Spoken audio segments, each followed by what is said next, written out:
Everyone, welcome to save your world. என்னோட video பார்த்துட்டு இருக்க உங்கள் எல்லாருக்கும் ரொம்ப நன்றி. என்னோட வீடியோ உங்களுக்கு பிடிச்சிருந்துச்சுன்னா என் சேனலை சப்ஸ்கிரைப் பண்ணி எனக்கு சப்போர்ட் பண்ணுங்கள்.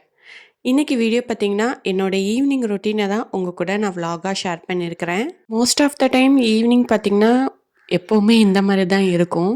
எல்வின் ஒரு 3:30 மேக்ஸிமம் 3:30க்குள்ளாரே அவன் வீட்டுக்கு வந்துடுவான்.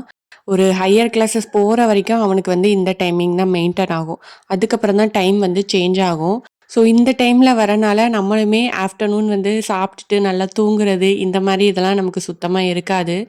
மேக்ஸிமம் ஆஃப்டர்நூன் அவ்வளவா தூங்குறது கிடையாது. என்னைக்காவது ஒரு நாள் லீவ் டைம் அப்படின்னா ஆஃப்டர்நூன் நல்லா ரெஸ்ட் எடுப்பேன். எல்வின் வந்ததுக்கப்புறம் அவன் கொஞ்ச நேரம் தூங்குவான். ஏன்னா 3:30க்கு வந்துட்டு கொஞ்ச நேரம் ரெஸ்ட் எடுத்துட்டு அதுக்கப்புறம் தான் அவன் வந்து அவனோட ரொட்டீனை பார்க்க போவான்.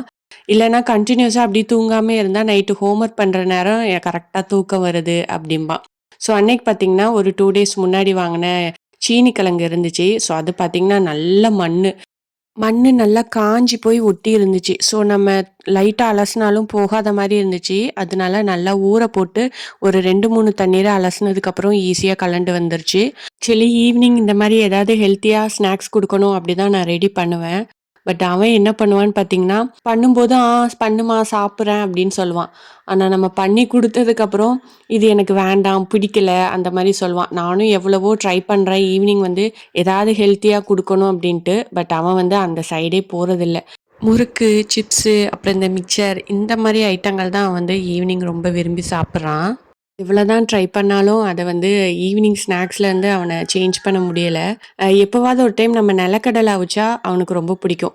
ஸோ அது மட்டும் கொஞ்சம் சாப்பிடுவான் ஈவினிங் ஸ்நாக்ஸுக்கு. ஸோ அதனால ஈவினிங் எப்போவுமே அவனுக்கு ஹெல்தியா வேணும் அப்படிங்கிறனால கூழ் மட்டும் காய்ச்சி குடுப்பேன். நிலக்கடலையுமே அவனுக்கு ஏன் பிடிக்கும் அப்படின்னா, அந்த அவிச்சு நம்ம அத உடைச்சு சாப்பிடுவோம் பார்த்தீங்களா? ஸோ அதுக்காக ஆசைப்படுவான். அத உடைச்சு சாப்பிட்றதுக்காக. ஸோ, அதனால நிலக்கடலை வேணும் அப்படின்னு கேட்பான். ஸோ, அப்படி உடைச்சு சாப்பிட்றனால அவனுக்குமே அது ரொம்ப பிடிச்சிருச்சு. ஸோ, நிலக்கடலை மட்டும் இப்போதைக்கு அவன் சாப்பிட்றான். வேற இந்த பச்சைப்பயிறு, கொண்டைக்கடலை இதெல்லாம் அவ்வளவா விரும்ப மாட்டேங்கான். ஸோ, அதனால என்ன பண்ணுவேன் அப்படின்னா, அதெல்லாம் கூழ்ல வந்து எல்லா திங்ஸுமே நான் ஆட் பண்றனால, சரி ஈவினிங் வந்து அவன் ஹெல்த்தியா சாப்பிடலனாலும் அவ்வளவா கண்டுக்கிறதில்ல. ஸோ, அன்னைக்கே அவனும் கூழ் குடிச்சிட்டு ஹிந்தி டியூஷனுக்கு கிளம்பிட்டான்.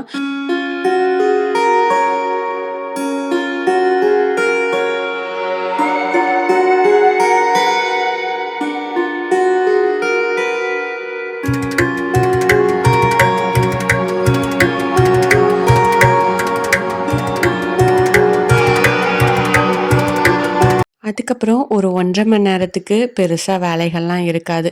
ஏன்னா, அவன் டியூஷன் போறதுக்கு முன்னாடியே நானும் வீட்ல எல்லா வேலைகளையுமே முடிச்சுருவேன். ஸோ, அதுக்கப்புறம் நான் டீ போட்டு ரிலாக்ஸா டிவி பார்த்துட்டே குடிக்கிறது தான். அது என்னவோ தெர்ல, அந்த ஈவினிங் டைம் அந்த டிவி பார்த்துட்டே டீ குடிக்கிறது வந்து பழகிருச்சு. ஒரு சில பேருக்கு வந்து டீ குடிக்கும்போது அந்த பிஸ்கட் முக்கி சாப்பிட்றது, அப்புறம் ஏதாவது பாட்டு கேட்டுட்டு குடிக்கிறது, இந்த மாரி வந்து பிடிச்சிருக்கும். எனக்கு என்னன்னு தெர்ல. அந்த கரெக்ட்டா அந்த 5:30, 6:00க்கு டிவி இல்லாம டீ இறங்காது உள்ளுக்குள்ள. ஸோ டீலாம் குடிச்சிட்டு ரிலாக்ஸ் பண்ணிட்டு இருக்கும்போது தான், அன்னைக்கு மாடியில காய போட்ட பெட்ஷீட்லாம் ஞாபகம் வந்துச்சு. ஸோ அன்னைக்கு வந்து கொஞ்சம் கிளீனிங் ஒர்க்கும் இருந்துச்சு வீட்ல. ஸோ ஸோ வீடு கிளீன் பண்ணும்போதே பெட்ஷீட்டும் துவைச்சு காய போட்டுட்டேன். ஸோ காய போட்டுட்டு பார்த்தீங்கன்னா, அது எடுக்கிறது தான் எனக்கு வந்து ஒரு பெரிய டாஸ்க்கா இருக்கும். மோஸ்ட் ஆஃப் த டைம் அது காய போட்டுருவேன். பட் போட்டதுக்கப்புறம் அத அப்படியே மறந்துருவேன். ஸோ ஈவினிங் ஞாபகம் வந்தா தான் எடுப்பேன். இல்லைன்னா நைட்டு தான் ஞாபகம் வரும். அந்த படுக்கிற நேரத்துக்கு, ஐயோ! பெட்ஷீட் எடுக்கலையே அப்டின்ட்டு.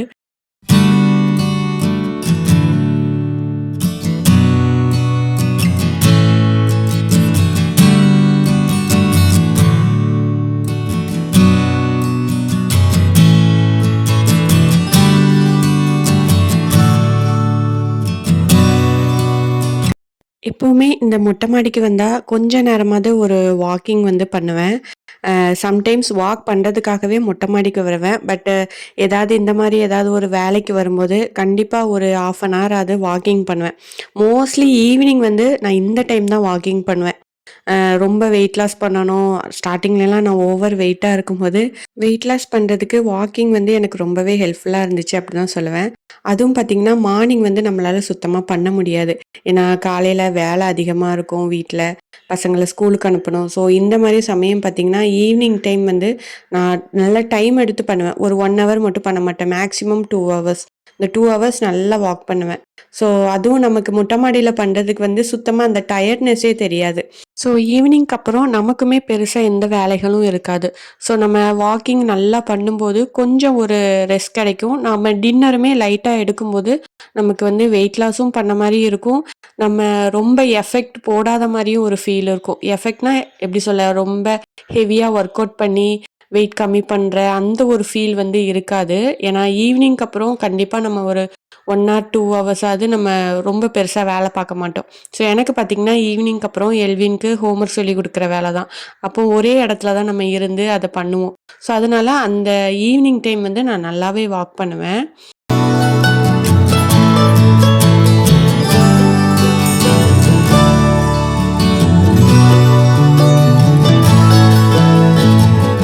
ஸோ எல்வினும் டியூஷன் விட்டு வந்துட்டான். வந்ததுக்கப்புறம் பார்த்தீங்கன்னா, அவனோட ஹோம் ஒர்க் பண்ற வேலை தான். ஸோ அவன் வந்து ஹோம் ஒர்க் பண்ணும்போது நம்ம கூடயே இருக்கணும் அப்படின்னு தான் நினைப்பான். ஸோ மேக்ஸிமம் அவன் ஹோம் ஒர்க்லாம் பண்ணி முடிச்சதுக்கப்புறம் தான் கிச்சனுக்கு வர்றது, வேலை பார்க்குறது. ஸோ அன்னைக்கு பார்த்தீங்கன்னா, சப்பாத்தி பண்ணலாம் அப்படின்ட்டு ஃபர்ஸ்ட்டே அதுக்கு பெசஞ்சு வச்சுட்டா நம்ம அவன் படிச்சு முடிச்சதுக்கப்புறம் ரெடி பண்ணுறதுக்கு ஈஸியா இருக்கும் அப்படின்ட்டு, அதுக்கு தான் ரெடி பண்ணிட்டு இருந்தேன்.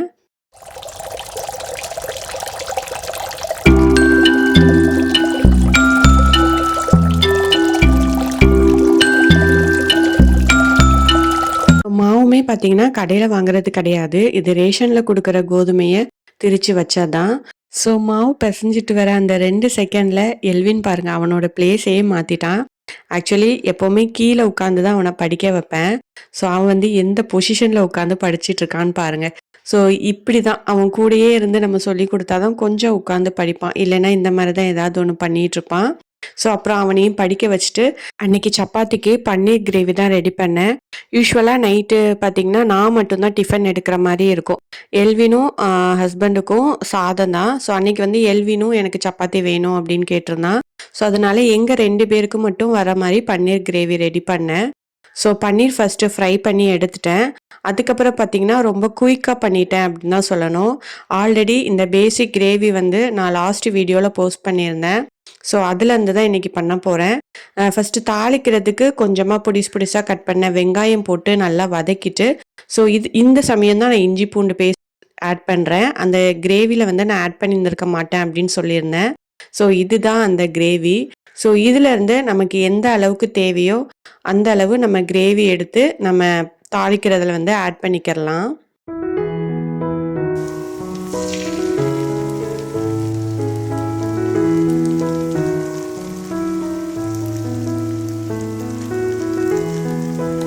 நான் எங்க 2 பேருக்கு மட்டும் ரெடி பண்றனால, இந்த அளவுக்கு ஒரு 2 ஸ்பூன் அளவுக்கு மட்டும் அதுலேருந்து கிரேவி எடுத்து, அப்புறம் கொஞ்சமா தண்ணி மிக்ஸ் பண்ணி, அது கொதிச்சதுக்கப்புறம் நம்ம ஃப்ரை பண்ணி வச்சிருந்த பன்னீரையும் அதில ஆட் பண்ணி, ஒரு 2 செகண்ட் கழிச்சு ஆஃப் பண்ணிறலாம். ஸோ கிரேவி வந்து குயிக்கா ரெடி ஆயிரும்.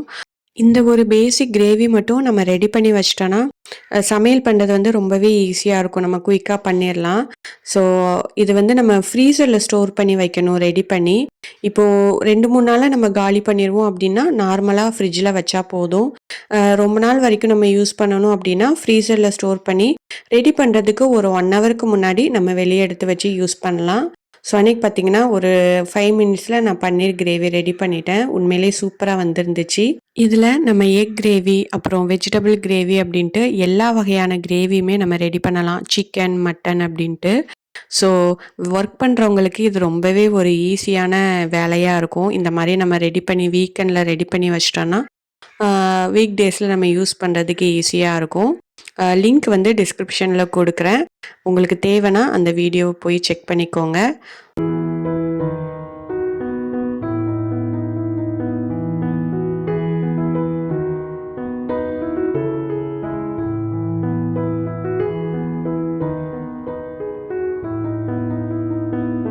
ஸோ அன்னைக்கு என்னோட ஈவினிங் ரொட்டீன் இந்த மாரி தான் இருந்துச்சு. நீங்களும் இந்த பேசிக் கிரேவிய ட்ரை பண்ணி பாருங்க. கண்டிப்பா யூஸ்ஃபுல்லா இருக்கும். இதோட இந்த வீடியோ முடியுது. இதுவரைக்கும் உங்க வேல்யூபிள் டைம என் கூட ஸ்பெண்ட் பண்ணதுக்காக ரொம்ப ரொம்ப நன்றி. பாய்.